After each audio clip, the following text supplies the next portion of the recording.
Telugu scribe నేను మీ journalist Arun. ఈరోజు మనతోటి మాజీ మంత్రి మోత్కుపల్లి నరసింహులు ఉన్నారు. అడిగి తెలుసుకునే ప్రయత్నం చేద్దాం. పలు అంశాలను ఈరోజు చర్చిద్దాం. సార్ నమస్తే. నమస్తే. ఎస్సీ వర్గీకరణ రిజర్వేషన్ ఏబీసీ వర్గీకరణ చేస్తా అని చెప్పేసి సుప్రీంకోర్టు ఒక నిర్ణయాన్ని తీసుకుంది. దాన్ని ఎట్లా చూస్తున్నారు సార్ మీరు? చాలా సంతోషం. బ్రతకలేని వాడికి అన్టచబుల్స్ అని తరతరాలుగా అనగదొక్కుతున్నటువంటి ప్రజానికం కోసం, ముఖ్యంగా దళితుల కోసం అంబేద్కర్ గారు ఇచ్చినటువంటి వరం అది పేద ప్రజలకు. అటువంటి దాంట్లో చాలా వరకు అనుభవించినోడే అనుభవించటం, లేని వానికి లేకుండా పోవటం, ఇది కూడా ఒక రకమైనటువంటి ఇంజస్టిస్.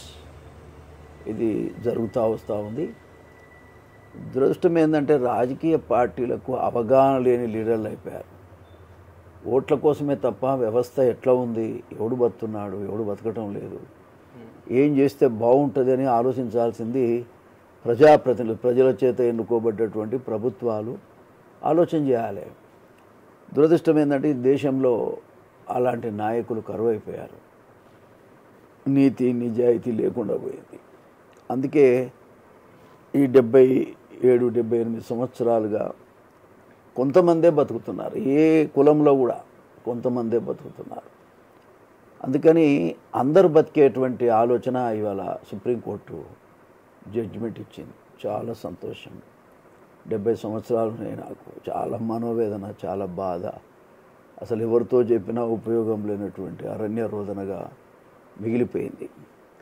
అటువంటి పరిస్థితులలో అసలు ఈ వ్యవస్థ మారుతుందా లేదా, అసలు ఇటువంటి ఒక దుర్మార్గమైన పరిస్థితులు ఎన్నడబోతాయని ఎదురు చూస్తున్నాను నేనైతే. ఏది ఏమైనా పాలకులు చేయని పని సుప్రీంకోర్టు చేసింది అనేది నాకున్న అభిప్రాయం. ఇది మంచి నిర్ణయం. అందరికీ న్యాయం, ఒక్కరికి కాదు. ఇది మన స్టేట్లో అయితే 59 కులాలు ఉన్నాయి. ఈ 59 కులాలకు కూడా న్యాయం జరిగేటట్టుగా చేయాల్సిన అవసరం ఉంది అనేది సుప్రీంకోర్టు యొక్క జడ్జిమెంట్ యొక్క సారాంశం. అంటే కాబట్టి అందరూ బతకాలి, అందరికీ న్యాయం జరగాలి అనేటువంటి ఒక ఆలోచన, ఇది మంచి ఆలోచన, చాలా సంతోషకరం. నేనైతే చాలా ఊరట చెందాను, చాలా మానసికంగా చాలా సంతోషపడతా ఉన్నాను. కాంగ్రెస్ ప్రభుత్వం అమల్లోకి వచ్చిన నుంచి రేవంత్ రెడ్డి దాదాపుగా 18 సార్లు ఢిల్లీ వెళ్ళాడు. అక్కడ ఈ ఎస్సీ వర్గీకరణ అంశాన్ని, ఎస్టీ రిజర్వేషన్ను, ఆ అంశాన్ని లేవనెత్తాడా? కేంద్ర ప్రభుత్వంతో కావచ్చు, అదే తీర్పు ఈ కోర్టులో ఇచ్చిందా? మరి ఏంటి, దాన్ని ఎట్లా చూస్తున్నారు మీరు? ఒక దళిత నాయకుడిగా నేను ఉన్నట్టు మాట్లాడటమే నాకు అలవాటు. లేనిది కొని తెచ్చి ఏదో మాట్లాడటం నాకు అలవాటు లేదు. మొన్న పార్లమెంట్ ఎన్నికల్లో, అసెంబ్లీ ఎన్నికల్లో మాదిగలకు తీరని అన్యాయం జరిగింది. సుమారుగా 50 ఏళ్ళు వెనుకకు పోయినాం మేము. అసలు ఎన్నడూ ఏ గవర్నమెంట్లో ఏ ముఖ్యమంత్రి కూడా ఇటువంటి పరిస్థితి రాలేదు. కానీ ఇప్పుడు ఈ ఏబిసిడి విషయంలో మాత్రం ఆయన చాలా చక్కగా స్పందించారు. దాని విషయంలో నేను హ్యాపీగా ఉన్నా. ఆయన ఏదైతే మాట్లాడాడో ఆర్డినెన్స్ తీసుకొచ్చి అయినా ఏబిసిడి గ్రూప్ 1, గ్రూప్ 2, గ్రూప్ 3 అన్ని ఉద్యోగాలకు కూడా నేను ఏబిసిడిని అమలు చేస్తాను, అన్ని ఉద్యోగాల్లో కూడా నేను అమలు చేస్తాను దాన్ని అనే మాట వారు చెప్పారు. చాలా సంతోషకరమైన విషయం. మొన్నటికి మొన్న 3 స్థానాలు ఉంటే పార్లమెంట్లో ఏ ఒక్కటి కూడా మాదిగలకు ఇవ్వలేడు కదా. దాన్ని ఇప్పుడు ఇది ఇంప్లిమెంట్ చేస్తాడని మీరు అనుకుంటున్నారు? అది అయ్యో, ఇప్పుడు ఖచ్చితంగా చేస్తానని ఆయనే చెప్పాడు కదా. మనం ఎవరు అడగక ముందే ఆయన చెప్పాడు చేస్తాడని నమ్ముదాం. కొంతకాలం ఏడిపోతారు, గవర్నమెంట్ ఆడిపోదు కదా, తప్పకుండా చేస్తారని నమ్ముదాం. ఇది అంతా ఈ 2 నెలల్లో జరిగే ప్రాసెస్ కదా. రేపు అక్టోబర్లో గ్రూప్ 1 ఉంటుంది, నవంబర్లోనో డిసెంబర్లోనో గ్రూప్ 2 ఉండే అవకాశం ఉంది. అంతా దగ్గరనే ఉన్నాయి కాబట్టి 6 నెలల లోపల అన్నీ అయిపోతాయి. దాంట్లో తెలిసిపోతుంది కదా ఏం జరుగుతుంది, ఏం సంగతి అనేది. నేను అనుకోవటం ఆయన ఉత్సాహము, ఆయన మాదిగలకు అన్యాయం జరిగింది అనేది కొంత రియలైజ్ అయ్యిండేమో అనేది నాకున్నటువంటి అభిప్రాయం. ఖచ్చితంగా అమలు అవుతుంది అనేటువంటి అభిప్రాయం ఉంది. అంటే ఇది ఇట్లా ఉంటే కామారెడ్డి డిక్లరేషన్లో గంట పదంగా అక్కడ రాహుల్ గాంధీ కావచ్చు, ఇక్కడ సీఎం రేవంత్ రెడ్డి అంటే బీసీ డిక్లరేషన్ చేస్తాము అన్నారు. కులగాన తర్వాతనే పంచాయతీ ఎలక్షన్స్ అని చెప్పేసి ఆ రోజులలో మాట్లాడారు. మరి ఇప్పుడు కులగాన అవుతున్నట్లన్నా బీసీలకు న్యాయం జరుగుతుందా? వాస్తవంగా కులగణన జరిగినాకనే రిజర్వేషన్స్ అలాట్మెంట్ అయినాకనే లోకల్ బాడీ ఎలక్షన్స్ అనేటువంటి నిర్వహించాలి వాళ్ళు చెప్పిన ప్రకారంగా కానీ వాస్తవంగా కూడా.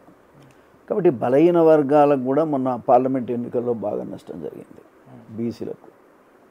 కాబట్టి ఇదంతా కూడా ఆయన కొంత రియలైజేషన్ అవ్వటం అనేది చాలా అవసరం. ఒక ముఖ్యమంత్రి అయ్యాడు, వయసులో చిన్నోడైనా కొంత అవగాహన కల్పించుకోవాలి. కొంతమంది పెద్దల్ని కూడా ఆయన సంప్రదించాలి. అట్లా ఆ రకంగా ప్రభుత్వాన్ని నడిపితే మంచి పేరు వస్తుంది ఆయనకు. కాబట్టి కులగణన జరిగిన తర్వాతనే ఈ లోకల్ బాడీ ఎన్నికలు నిర్వహించాలనేది అందరి అభిప్రాయం. నా అభిప్రాయం కూడా అదే ఉంది, ఖచ్చితంగా నిర్వహించాలి. అంటే ఇక్కడ చేవల్ల సభలో ఒక మాట కూడా చెప్పాడు, అంటే ఎస్సీ ఉపకులాలకు సంబంధించి ప్రత్యేక కార్పొరేషన్ ఏర్పాటు చేస్తాము అంటే మీ అభివృద్ధికి అని చెప్పేసి అది జరగలేదు కదా, దాన్ని ఎట్లా తీసుకోవచ్చు? అంటే ఇప్పుడు ఈ రిజర్వేషన్ వర్గీకరణ విషయంలోకి వస్తే వాళ్లకు ఏ కులాల్లో ఉంచుతారు? అక్కడ మాలలనా, ఇక్కడ మాదిగలనా? మాదిగల ఎన్ని ఉపకులాలు ఉన్నాయి, మాలల ఎన్ని ఉంటాయి? ఇప్పుడు మొత్తంగా 59 కులాలమ్మా. 59 మాల మాదిగ తీసేస్తే 57 ఉంటాయి మాట. ఈ 57 ఉపకులాలకు కూడా న్యాయం చేసే విధంగా ప్రభుత్వం చేస్తే మంచిదే కదా. పాపం వాళ్ళు ఇంతవరకు రిజర్వేషన్ మాకు ఉందనే అభిప్రాయం కూడా వాళ్ళకి తెలియదు అసలు. అట్లా ఆ ఇన్ఫర్మేషనే వాళ్ళ దగ్గర లేదు, వాళ్ళు ఏది అనుభవించలేదు. అన్యాయం. అందుకే నేను అంటున్నా, నేను కూడా అనేది ఏంటంటే అసలు ఒక మాటలో చెప్పాలంటే ఈ క్రిమిలేయర్ వద్దంటారు కొంతమంది, కానీ క్రిమిలేయర్ అనేది కూడా ఉండటం మంచిది. ఇప్పుడు అనుభవించినోడే అనుభవిస్తే ఏంటి? ఇప్పుడు ఏదైనా అందరికీ ఇప్పుడు ఏదైనా ఒక క్వాలిఫికేషన్ కనుక లేని పోస్ట్ ఎవరికి లేకుంటే ఉన్నోనికి రాని, దానివల్ల ఇబ్బంది లేదు. కానీ అసలు వాళ్లకు ఏ రకంగా కన్సిడరేషన్లో తీసుకోకపోతే ఎప్పుడు బాగుపడతారు? మాల దాంట్లోనైనా మాదిగోళ్ళ దాంట్లోనైనా బతికిన వాళ్ళందరినీ కూడా పక్కకు నెట్టాలి. క్రీమీ లేయర్ ఉంచాలనేది నా అభిప్రాయం. చాలామంది బతికిన వాళ్ళంతా దీన్ని వ్యతిరేకిస్తారు నాకు తెలుసు. నేను మాట్లాడితే కూడా నా మీద కూడా మాట్లాడతారని కూడా నాకు తెలుసు. కానీ నేనేమంటా అంటే మరి ఎప్పుడు బతకాలి వాళ్ళు?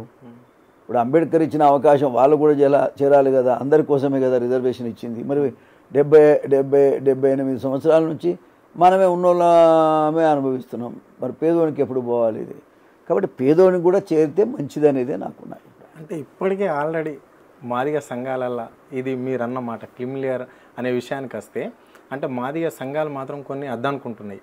ఎందుకంటే ఇప్పుడు మా అప్పర్ క్యాస్ట్ వాళ్ళల్లో కూడా వాళ్ళు పేదవాళ్ళు ఉంటారు, వాళ్ళని ఇంట్లో తెచ్చి మా అండ్ల కలుపుతారేమో అని ఒక వాళ్ళకు బాగా నమ్మకం, అంటే అపోవాలు అనేది ఉంది. అది ఎంతవరకు ఎవరు ఎండ్ల కలపరు. కానీ దళితులే ముఖ్యంగా మాదిగలు ముందుకు వచ్చి మా కింద ఉన్నటువంటి అన్నదమ్ములు ఏదైతే ఇప్పటిదాకా ఏ రకమైన రిజర్వేషన్ అనుభవించడం లేదు, అవకాశం లేదు, అన్నీ వీళ్ళ పిల్లలే చదువుకుంటారు, వీళ్ళే ఇంటెలెక్చువల్స్ అవుతారు, వీళ్ళే ఐఏఎస్లు అవుతున్నారు, వీళ్ళే ఐపీఎస్లు అవుతున్నారు, వీళ్ళే గెజెటెడ్ ఆఫీసర్లు అవుతున్నారు, వీరే డాక్టర్లు అవుతున్నారు, వీరే ఇంజనీర్ అవుతున్నారు. వాళ్ళ కులాల్లోనే మన కులాల్లోనే అవుతున్నారు, ఉన్నోని కులంలోనే. మరి ఉన్నోని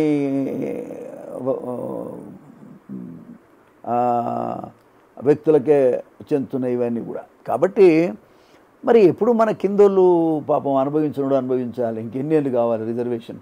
ఆల్రెడీ ఒక పక్క రిజర్వేషన్ తీసేస్తామని చెప్తున్నారు, ఒక వాదన. అటువంటి టైంలో మరి ఎప్పుడు 78 సంవత్సరాలుగా మాలల్లో మాదిగల్లో అనుభవించిన వాడే అనుభవించటం కూడా మంచిది కాదు. ఇది పేద మాదిగలకు పోవాలి, పేద మాలలకు పోవాలి, ఉపకులాలకు కూడా పోవాలి. పోవాలంటే క్రీమీ లేయర్ అనేది ఉండాలి. ప్రభుత్వాలు భయపడుతున్నాయి ఏంటంటే మా ఓటు ఆడవద్దు ఏమో, ఏడ ఉద్యమాలు వస్తే ఉన్నోళ్ళు డబ్బున్నోళ్ళు ఉద్యమాలు చేస్తారు. కానీ ఇక వాళ్ళకు భయపడి రాజకీయాలు చేస్తే ఎట్లా?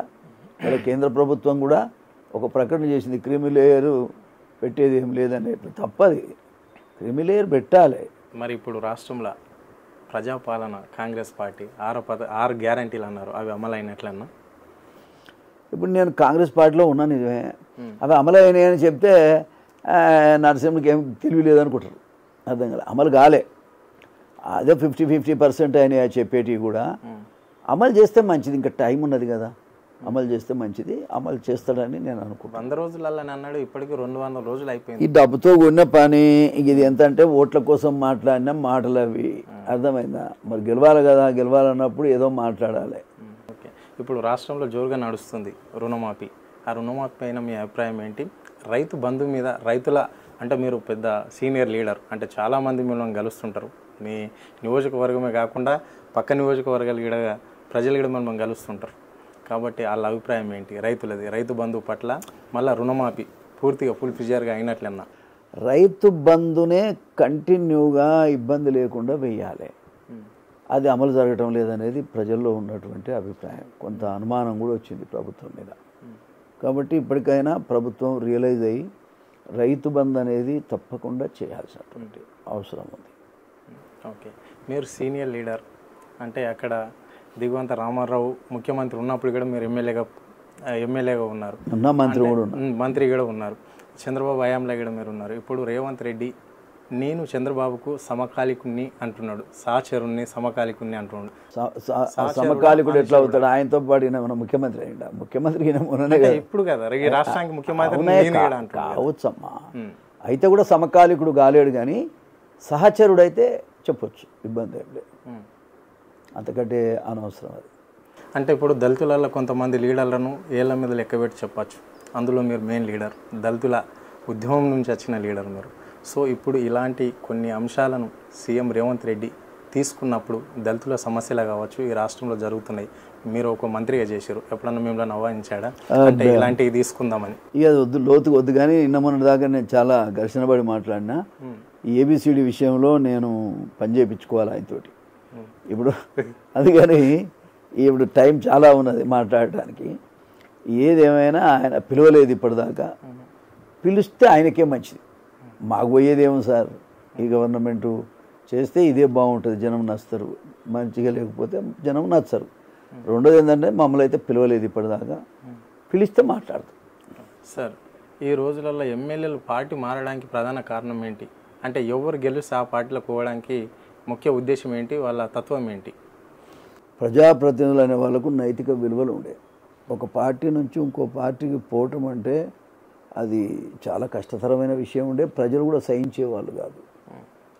కానీ ఇప్పుడు పరిస్థితి ఎలా వచ్చిందంటే ఎవడు గవర్నమెంట్ ఉంటే ఆ గవర్నమెంట్లోకి పోతున్నారు. ఇది చాలా దురదృష్టకరమైనటువంటి పరిస్థితి. ఇప్పుడు గెలవనోడు ఖాళీగా ఉన్నోడు ఎటు మారినా తప్పలేదు, కానీ ఒకసారి ఆ జెండా మీద, గుర్తు మీద, పార్టీ ప్రణాళిక మీద గెలిచిన తర్వాత ఎట్లా మారుతారండి? అట్లా మారితే చాలా తప్పు కదా. ఇవాళ పరిస్థితి ఎట్టున్నాయంటే ఎమ్మెల్యేలు అనేవాళ్ళు మరి అట్లా కప్పదాటుడు చేస్తున్నారంటే అది మంచిది కాదు, దట్స్ నాట్ గుడ్. ఏ పరిస్థితిలో కూడా దాన్ని సహించరానిదే. కానీ ఏంటంటే అన్ని పార్టీలు అట్లే ఉన్నాయి, వచ్చిన సావది. మేము మంచోళ్ళం అని చెప్పేందుకు లేదు, అవతలుడు చెడ్డ లేదు, పరిస్థితులు అలా ఉన్నాయి. కాబట్టి అది ఎవరు చేసినా మంచిది కాదు. అట్లా గెలిచిన వాళ్ళు పోకూడదు. అంటే ఇప్పుడు మొన్న జాబ్ క్యాలెండర్ రిలీజ్ చేశారు, దాన్ని జాబ్ క్యాలెండర్ను నిరుద్యోగులు ఎట్లా చూడొచ్చు? 2 లక్షల ఉద్యోగాలు ఇస్తామని చెప్పారు, దాన్ని ఎట్లా చూడొచ్చు? అంటే ఇప్పటికీ 9 నెలలు గడిచిపోతుంది. అసలు యాక్చువల్గా చెప్పాలంటే వాగ్దానాలు చెయ్యలేని చేతగాని వాగ్దానాలను చేశారు, అది సరి అయింది కాదు. నిరుద్యోగులకు వాస్తవంగా చెప్పాలంటే అబద్ధాలు చెప్పవలసిన అవసరం లేదు. ఇవాళ వాళ్లకు ఇది చేస్తాము అది చేస్తామని ఆశలు పెంచారు, ఆశలు పెంచినాక ఇది అమలు జరగటం లేదు.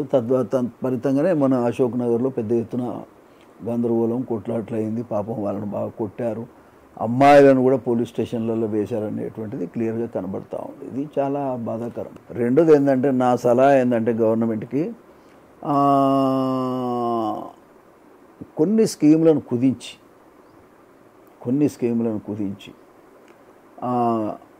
ఈ నిరుద్యోగ భృతి 5,000 ఇవ్వాలి. 5,000 ఇచ్చి మరి వాళ్ళు పెళ్ళిళ్ళు చేసుకోవాలి కదా, వాళ్ళు బతకాలి కదా. మరి ఉద్యోగం లేకపోయా, ఏ ఆదాయం లేకపోతే ఏ పిల్ల చేసుకుంటుంది, ఏ పిల్లగాడు చేసుకుంటాడు మాట.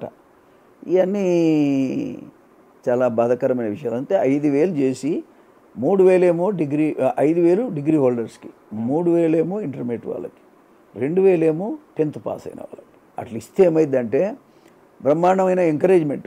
వాడు 10th చదివేటోడు ఏమనుకుంటాడు, ఏమో 2,000 వస్తున్నాయి, నేను 5,000 తీసుకోవాలంటే డిగ్రీ పాస్ కావాలి అని చదువుతారు. ఒక పక్క ఎడ్యుకేషన్కి ఎంకరేజ్ చేసిన వాళ్ళం అవుతాము, రెండో పక్క వాళ్ళ జీవన భృతికి, వాళ్ళకి రోజువారీ ఖర్చులకి, వాళ్ళు చదువుకోవటానికి, ఏదైనా అవసరానికి ఉపయోగపడతాయి. కాబట్టి ఈ 5,000 చేయాలి. కొన్ని స్కీములను కట్ చేయాలి. మరి పోస్ట్ గ్రాడ్యుయేట్ చేసిన వాళ్ళ పరిస్థితి ఏంది? వాళ్ళకు కూడా దీంట్లోనే ఇప్పుడు పోస్ట్ గ్రాడ్యుయేట్ కానీ డిగ్రీ అని అందరినీ కలిపే ఒక పద్ధతిగా కొన్ని సెగ్రిగేట్ చేయాలి.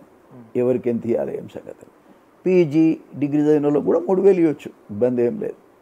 యూనో తర్వాత ఇంటర్మీడియట్ చదివే వాళ్ళకు వాళ్ళకి 5,000, పీజీ డిగ్రీ చదివిన వాళ్ళకి 5,000, డిగ్రీ చదివి మన ఇంటర్మీడియట్ చదివిన వాళ్ళకేమో పాస్ అయిన వాళ్ళకేమో 3,000, 10th క్లాస్ పాస్ అయిన వాళ్ళకి 2,000. ఏబీసీ వర్గీకరణను అంటే గట్టిగా మాల వాళ్ళు మేము దీన్ని అడ్డుకుంటాం, ఎదిరిస్తాం, ఎంతవరకైనా పోతాం అంటారు. దాన్ని మీరు ఎట్లా చూస్తారు?